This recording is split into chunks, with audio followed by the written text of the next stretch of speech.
Adventure Time is a series full of crazy characters. One episode you're fighting a penguin god, the next you're fixing a truck with a banana. And that's what makes the show so great. Every episode is like a loot box. You never know which wacky goofball you're gonna get next. And the Ice King is definitely my favorite. He's this old ice wizard that kidnaps princesses, basically an older, crazier Bowser. And he claims some of the greatest Adventure Time moments.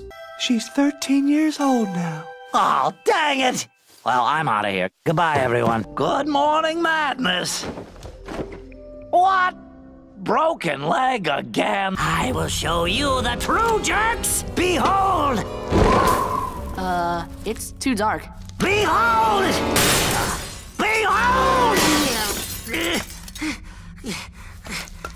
Behold the true jerks! The jerks is us? But the Ice King isn't just a punchbag jerkwad. He's also lonely and broken. Longtime Adventure Time fans will know that the Ice King is one of the most emotionally complex characters in animation. And while you would typically interpret his fugue state as a metaphor for Alzheimer's and being senile, today I want to offer you an alternate perspective.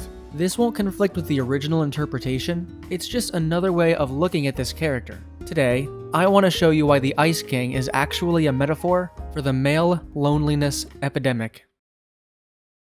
While I'm proud to share that I've broken out of my introverted shell and have become more charismatic and outgoing, I'm not going to pretend like it's actually gotten me anywhere. Socially, that is.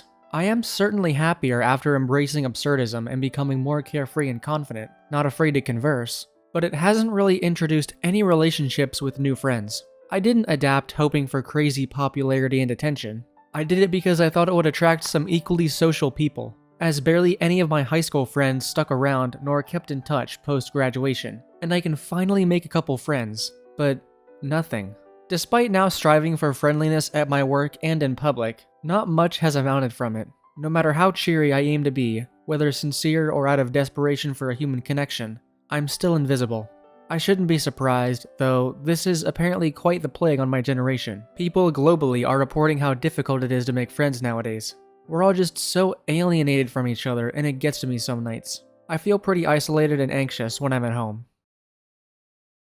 Before the Mushroom War, Simon Petrikov met Betty Groff. They had the perfect relationship. As an antiquarian, Simon discovered and studied ancient artifacts. It was all well and good until he found the ice crown. When he put it on as a joke, he started acting crazy. Distraught, Betty left him for a future version of himself, but we don't want to complicate things too much here. So when Simon took off the crown, she was gone. His perfect life was gone. To make matters worse, the Mushroom War happened, and the world was gone. The only other person Simon had was Marceline, who he took care of during the aftermath of the war. But every time Simon put on the crown, a piece of himself was lost. He was going crazy, and he had to leave her. He was afraid of hurting the only person who he had in his life. He drove himself far away and built the Ice Kingdom, where his madness festered, and he became the Ice King. We're going to examine these early years in Simon's history and apply what we know about loneliness to them. We'll mainly relate his story to men's loneliness, but the same principles can be applied to loneliness in general, no matter who you identify as. In reality, the perfect relationship doesn't exist, and this is explored later in Fiona and Cake, which we'll cover in a future video. For Simon, it's not the relationship itself that's important here, it's the loss of this connection that sets Simon down a path of destruction. As far as we know, Betty was the only real relationship that Simon had. Relationship meaning close human connection. We don't know this for sure, but we can infer from this rough speech that Simon probably didn't have a lot of close friends. And this is typical of men, unfortunately, especially during this time. Today, men report having very few close friends, if any at all. 15% of men report having 0 close friends. It can get really, really difficult to keep going when you have no one to talk to about your problems, your feelings, anything. It's no surprise that Simon fell into this depressive state when he lost Betty. She was likely his only connection. So, what does the ice crown represent here? It's the catalyst for Simon ruining his life. So what's the equivalent in our lives? What is your, mine, everyone's ice crown? Well, how do you numb yourself? Alcohol? Drugs? Excessive eating? Pornography? I see the ice crown as a tool for Simon to numb himself. When he puts it on, he's powerful. but overuse causes him to lose the people around him. It'll make more sense for the ice crown to represent these things later on in the video, but for now, you can imagine what never taking the crown off would do to a person. I would say that I felt loneliness ever since the pandemic started, especially with me getting into the intensive program of my school. I couldn't find any people to relate with except for a few people. The loneliness worsened with the falling out of my only friends on my political ideals, on things like abortion, trans rights, etc. And this manifested through my grades falling. Eventually, my grades fell so much that I was kicked out of intensive, which was a blessing in disguise. In the regular section, I had a much bigger grip on who I can relate to, and I've rekindled many friendships and made many more. However, eventually I rejoined the intensive program for the sake of getting better grades, but I began to feel more isolated. For context, there's only 3 other men in the section, and even then I feel sort of isolated with them as well. My friendships in the regular section have also weakened, and while I still have contact with them on a regular basis, for a while I felt alone despite that. The Ice King is at best a nuisance and at worst a total creep. Completely under the influence of the Ice Crown 24/7, the loss of his perfect match seeps into his behavior. Simon wanted a human connection, but Ice King was willing to do anything to get it. He resorts to kidnapping princesses. Any princess, any at all. No one really sees it from the outside, but on the inside, Ice King can't ever understand why no one wants to be with him. Well, except for one person. Marceline still cares for Simon. He was the only one she had after the war, and she's the only one who knows why he acts this way. She keeps her distance, of course, but she kind of keeps an eye on him. In the episode I Remember You, Ice King barges into Marceline's house to play music with her, and she tries to get him to leave at first, but eventually she lets him stay. We've never really seen these two have an extended interaction up to this point, so having them bond a little over music is nice. But the creators actually went right to what we were all secretly fearing, and the Ice King tries to kiss Marceline. Yeah. Remember, this is basically the daughter he never had. So him trying to do this is pretty sickening, but unfortunately it's in his character. Ice King has been under the influence of the crown for so long that any interaction he has with a woman has to turn into something potentially romantic. As a man in his 20s, I can confidently say that holding a platonic relationship with a woman isn't effortless. There's always going to be some inherent imbalance there, and that absolutely sucks ass. The IK is at the point where it's hard to rationalize a platonic relationship with a woman, and that comes out in this particular episode. But the worst of the Ice King shows itself not through his behavior, but through his hearts. Ricardio is the Ice King's heart given life, and it pines for bubblegum just like he does. But Ricardio doesn't hold back at all, and things start to get really gross and perverted. Now, my darling, we can finally be united as man and wife. It was bad enough in his debut episode, but Lady and Peebles takes it all the way to Creeptown. This is unfiltered Ice King, the absolute worst side of himself, and it's hard to see him ever finding his way out of this state. So I bet you don't see the Ice King as a goofy villain of the week anymore, do you? And in all 3 episodes I mentioned, the Ice King wasn't even the antagonist. I think you're starting to see why I like to refer to the Ice Crown as an influence.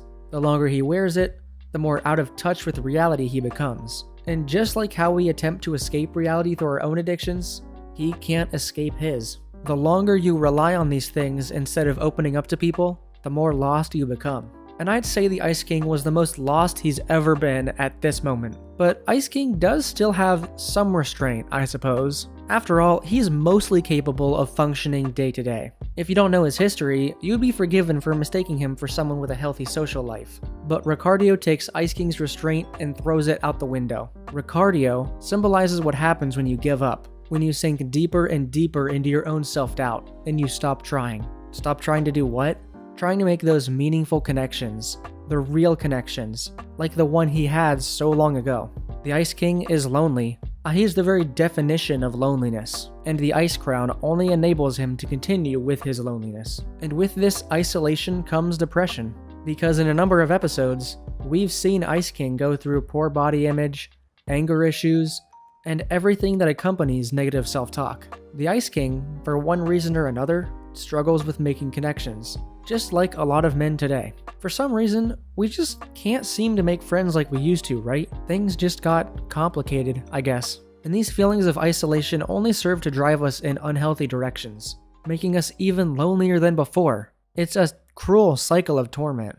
And there's only one way changed for Ice King in the episode Holly Jolly Secrets. It didn't fix his problems immediately, but I see it as the catalyst for his redemption. In this 2-part episode, Finn and Jake find Ice King's secret tapes. I'll name you Red Nose and make you leader of the pack. Well, now you look boring. When we finally get to the secret on the tape, we learn Ice King's backstory. How he was an antiquarian named Simon who found the Ice Crown and lost Betty. This doesn't change anything about the Ice King's behavior, but it does allow the people around him to see him differently. They see a different side of him, a human side. There's a tragedy in Ice King's story, and now people recognize that. There's something to relate to under all that ice and snow. After this episode, Ice King begins his slow reformation. Other than I Remember You, Fugue states Simon gradually changes his behavior.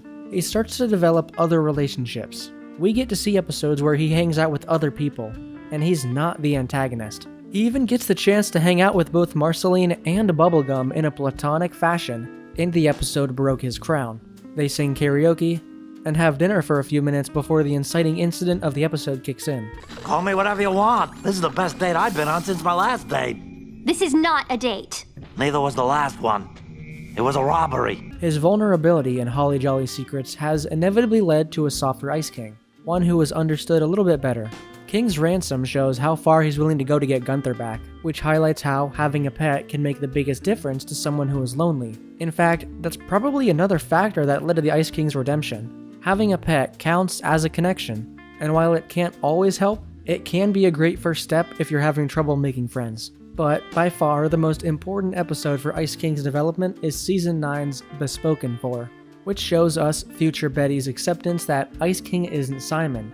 He's his own person. She eventually backpedals on this later when she finds a way to save him, but in this episode, the Ice King has never been healthier. He's got a steady friend, life-giving Magus. They're like talking on the phone, just having a casual conversation. It's a far cry from the Ice King of earlier seasons, and for a moment, he and Betty really are together again, as different people. Magic Woman and Ice King. What separates Magic Woman from the other princesses is that she's more like him. Ice King has found someone who's just as weird as he is. To me, it's the peak of his reformation. Ice King's vulnerability led to people better understanding him, and eventually, actual friends. Here's the secret. That's the solution to male loneliness. At least that's what I think. As men, we're raised to be self-reliant. Emotions? I'd never even had one, and this works well for a while. We're impressing our crush, impressing our dads, everything is awesome. And then, switch. Men are expected to be emotionally open and reliant on others, make friends, but since so many of us were raised before men's role in society changed, we are having trouble reconciling it together. We're literally conditioned to not open up to others. Sometimes it's even punished with bullying or abusive parenting. That's why it's so hard for men to be vulnerable, and it's dividing us more and more. The solution to the male loneliness epidemic is vulnerability. The overcoming of the myth that men need to be self-reliant and emotionally distant. Because it's just not true anymore. I mean, it's hard, but you have to open up to people. Even if you screw it up the first few times, heck, even the first few 100 times, that's what will get you connecting with people again. Next time you're having a conversation with someone, even if it's a brief elevator ride or something, don't be afraid to open up if you've just had a bad day. Like if they ask you how your day's going, just say, honestly, not that great. It's not gonna pull you out of this cycle overnight, but it's a start. I really hope this video helped at least a little bit in some way. This one was kind of a hard one to make because I'm still figuring this stuff out too. You know, the stuff that I said, I believe in it now, but it's not a hill I'm gonna die on just yet. I'll be vulnerable myself for a second. I don't think I made my points super well in this video either. I think some of these points connecting the Ice King to male loneliness are just a bit flimsy. And I started with this idea, and when writing the script, it just didn't really come together the way I wanted. But hey, life's all about getting better, so it's a good start.